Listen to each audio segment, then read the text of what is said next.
Aminata had always been strong.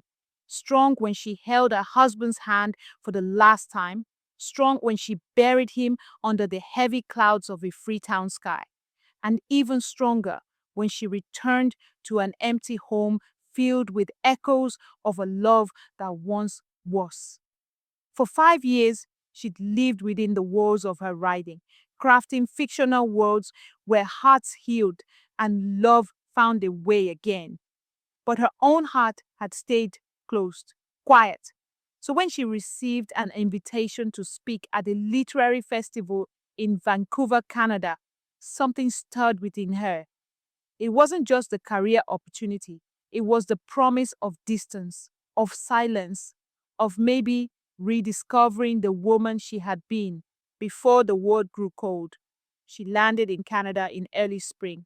The air was crisp, almost like it carries secrets in its chill. She booked a stay in a quiet heritage cottage, tucked away near the coastline. The space was charming, surrounded by trees, with creaky wooden floors and lace curtains that danced with the breeze. That's where she met Kwame. He wasn't a staff member, not really. He helped out at the cottage part time while finishing his PhD in African history at the University of British Columbia. Tall, with a thoughtful gaze and a quiet smile, he introduced himself with a gentle handshake and an easy calm that made her pause. Over the next few days, their conversations were polite, then warm, then unexpectedly deep. Kwame listened, not just with his ears, but with his whole presence. He'd bring her freshly brewed hibiscus tea in the mornings and ask about her novels, her inspirations, her grief. He didn't pry, didn't offer solutions. He just listened in a way Aminata hadn't experienced in years. One evening, rain began to fall, a slow and steady rhythm tapping on the windows. Aminata was in the reading room, sipping tea and flipping through her notebook when Kwame entered with a blanket. You looked cold, he said simply, placing it over her legs. She looked up at him, and the words stumbled out about her late husband, about the silence that followed him, about the loneliness that no one seemed to notice anymore. Kwame didn't speak. He simply sat beside her, and after a long moment, he placed his hand gently over hers. It was the first time she'd let someone touch her in years. The next day, Aminata needed a change of scenery. She wandered into the city and stumbled upon a cozy little jazz cafe downtown. It was the kind of place where time seemed to slow. That night, Sipho was performing, a saxophonist with wild dreadlocks, an infectious laugh, and the kind of energy that turned every head in the room. When he played, it was like the air itself shimmered. He poured himself into the music, bold, unafraid, full of life. After his set, he approached her with a grin. I saw you writing in the back.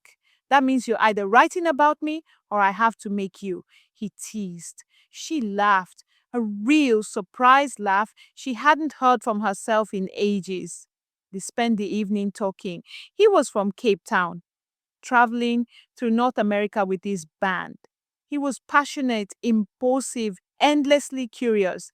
Everything about him was vibrant and alive. In Sipho, she saw the parts of herself that had been buried: spontaneity, joy, flirtation. He made her feel younger, like her heart still had songs to sing. Days passed. Aminata found herself split in ways she hadn't expected. With Kwame, her soul exhaled. With Sipho, it danced. Kwame brought her quiet evenings, long talks about history, love, and the complexities of grief.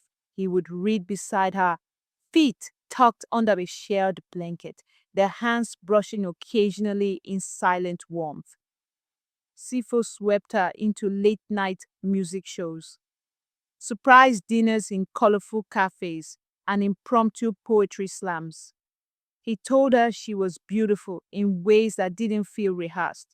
He kissed her one night under a neon sign.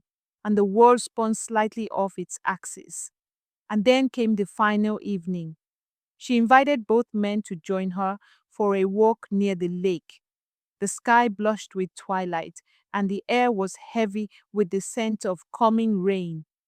They sat, the three of them, on a bench overlooking the still water.